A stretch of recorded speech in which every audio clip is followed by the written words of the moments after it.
Many of you have probably at least popped in to check my farm cam, which records or day and night my barnyard area on my little farm.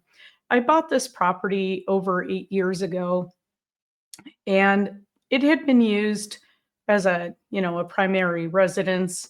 And a gentleman used to lease it to keep his cattle grazing on the pasture. But really, there wasn't a whole lot of love given to this property. Since then, I completely rebuilt the barn, built a garage, built a shop, built a hay barn, chicken coop, landscaped. I mean, I put my heart and soul into this place.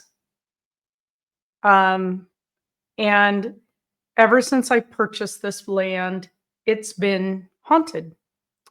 And that doesn't really bother me. I have a paranormal group, so hauntings really don't bother me, and I live with it, and I'm fine with it. However, it's kind of interesting to me what goes on here. Sometimes it plays havoc with the animals in the barn, particularly. I don't feel like the haunting is menacing, but it is definitely a spirit form in the shadow. It's a shadow that bounces around out there. And I've seen it kind of run around the barnyard. I've seen it. It looks like a person. It's definitely bipedal, pretty tall. It just kind of darts around. And I'm not sure where this energy comes from, but let me give you a little bit of history on this land. So I live on the Snake River Plain in southeast Idaho. And this was part of the old Oregon Trail. So when people were coming through on the wagon trains, they came through a lot of this area here to head to Oregon or to veer to the south to go into like the Sacramento and Reno areas. So, we had a lot of violence out here in this land. You had a lot of violence between the indigenous people and the settlers coming out here. You had a lot of violence on the wagon train itself. And then, of course, as they settled the area of Pocatello and these little towns all up and down the Snake River Plain, there was a lot of violence. It's old West towns. There's a lot of violence everywhere. So I don't know where this shadow presence comes from and some of the other activity. I know some of the activity, particularly in my house, is my dad. Since he passed away, he was quite the comedian and the joker. So I'm not worried about that. And I've had other spirits that have come through here to communicate with me because they know that I do animal rescue. And they've come forward because they're concerned about their pets. When the people have died, they've left behind animals. And believe it or not, I've been able to use those messages to help to network to get some of these animals rescued because they've been left alone or they were in a wreck or whatnot.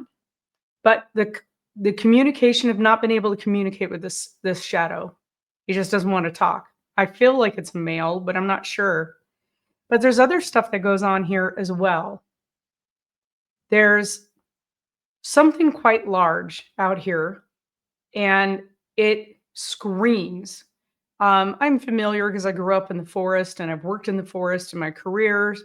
I'm familiar with cougar sounds, even the little chirps that they make that sound like birds. I'm familiar with bear. I'm familiar with wolves, with elk, with moose, with coyote, with all of the fox and all of the stuff that we have around here. This scream is unlike anything I've ever heard.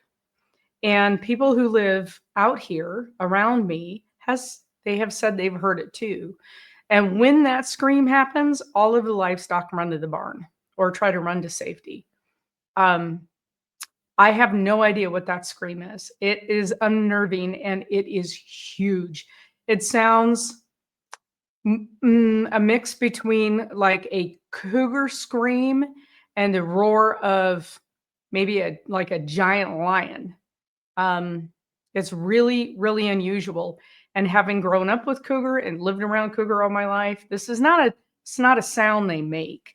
I don't believe it's a cat. It's much, much bigger than that, but I don't know what it is. Now I live amongst and around, there's a lot of indigenous people here around here.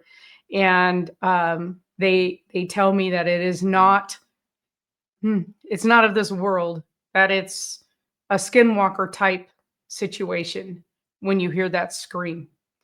I heard it one night when we were recording the podcast, and it was really unnerving. I mean, I grabbed my shotgun and went out the door like a bullet because I thought something was after my animals.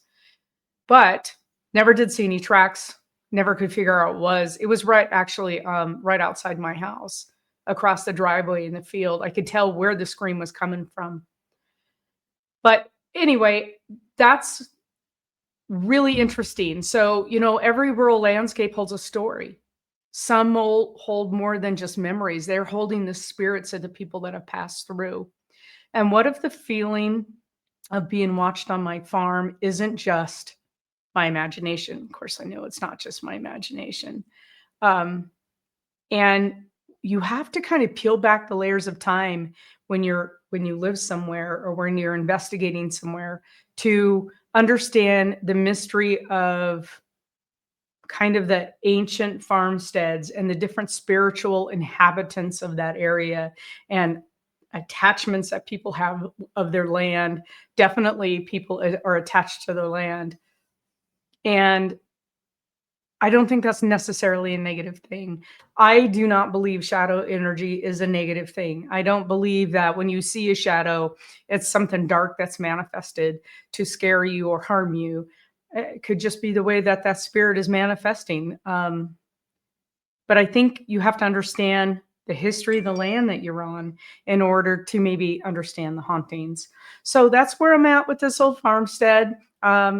Let me know in the comments what you think. Is the hauntings more related to, could it be related to more the indigenous people or the Oregon Trail or some of the violence out here? Do you think that they're happy with me caring for this land so much more than it's been cared for for eons? It was kind of garbage land, and I've really worked really, really hard to make it really nice and I brought in all the rescue animals. I don't know. Let me know your thoughts. I'd love to hear them. Thanks and stay safe.